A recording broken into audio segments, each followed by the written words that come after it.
محترم حاضرین جمعہ، بزرگان دین، ملت اسلامیہ کے نوجوانوں، عزیز بچوں اور پردہ نشین خواتین اسلام، ہم سب یہ بات اچھی طرح جانتے ہیں کہ دین اسلام میں توحید کے بعد سب سے زیادہ جس عبادت کو مقام حاصل ہے، سب سے زیادہ جس عبادت کی اہمیت ہے وہ ہے نماز۔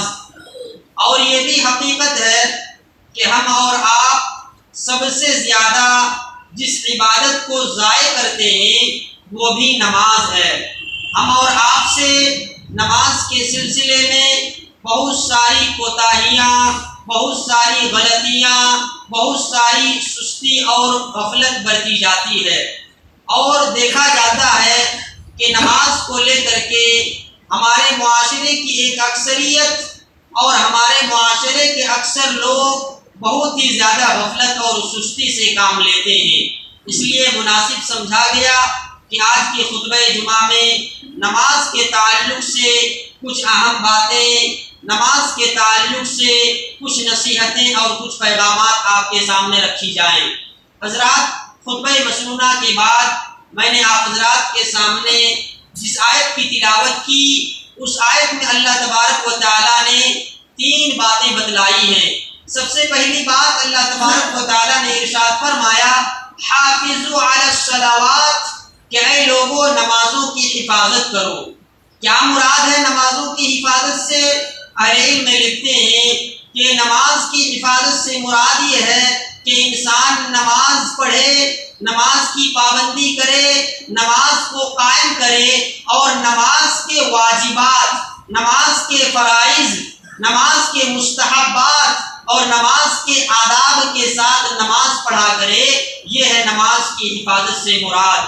دوسری بات جو اللہ تبارک و تعالیٰ نے اس آیت کریمہ میں ارشاد فرمائی ہے وہ یہ کہ وَالصَّلَاةِ الْوُسْطَىٰ، کہ لوگوں 5 وقت کی نماز پڑھا کرو اور خصوصی طور پر عصر کی نماز کی پابندی کیا کرو۔ اہل علم میں لکھتے ہیں کہ عصر کی نماز اللہ تبارک و تعالیٰ نے خصوصی طور پر انسانوں کو اس لیے حکم دیا کہ عصر کی نماز کی بہت ساری فضیلتیں اور اہمیتیں ہیں۔ ایک حدیث میں اللہ کے نبی صلی اللہ علیہ وسلم نے فرمایا، من ترک صلاۃ العصر فقد حبط عملہ، کہ جس نے عصر کی نماز چھوڑ دی اس کے اعمال برباد ہو گئے۔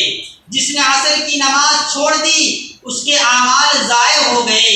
پہلے ہی سے ہم اعمال بہت کم کرتے ہیں، پہلے سے ہی ہم نیک کام بہت کم کرتے ہیں، اس میں بھی اگر ہم نے عصر کی نماز چھوڑ دی تو ہمارے اعمال اور ہماری نیک کام ضائع اور برباد ہو جاتے ہیں۔ اس لیے اللہ تبارک و تعالیٰ نے ہم سب کو، آپ سب کو خصوصی طور پر عصر کی نماز کی پابندی کرنے کا حکم دیا ہے۔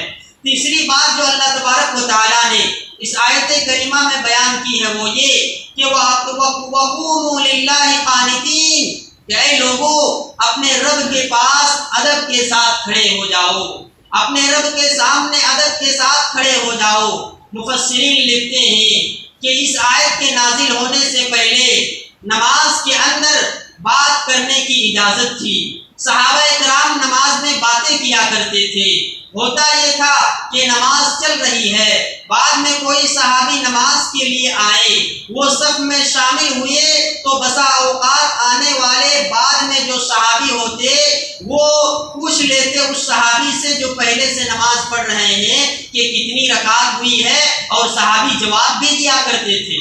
لیکن جب یہ آیت نازل ہوئی، اس آیت کے نازل ہونے کے بعد نماز کے اندر بات چیت کرنے کو حرام قرار دیا گیا، نماز کے اندر بات چیت کرنے کو ناجائز قرار دیا گیا، اور اسی طرح اس آیت کے نازل ہونے کے بعد نماز کے اندر ہونے والی بےہودہ حرکتوں کو اسلام نے ناپسند کیا ہے۔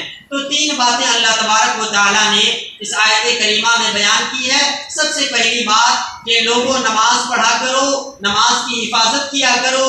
دوسری بات خصوصی طور پر عصر کی نماز کی پابندی کیا کرو، اور تیسری بات اپنے رب کے سامنے ادب کے ساتھ کھڑے ہو جایا کرو۔ تو یہ 3 باتیں اللہ تبارک و تعالیٰ نے اس آیت کریمہ میں بیان کی ہے۔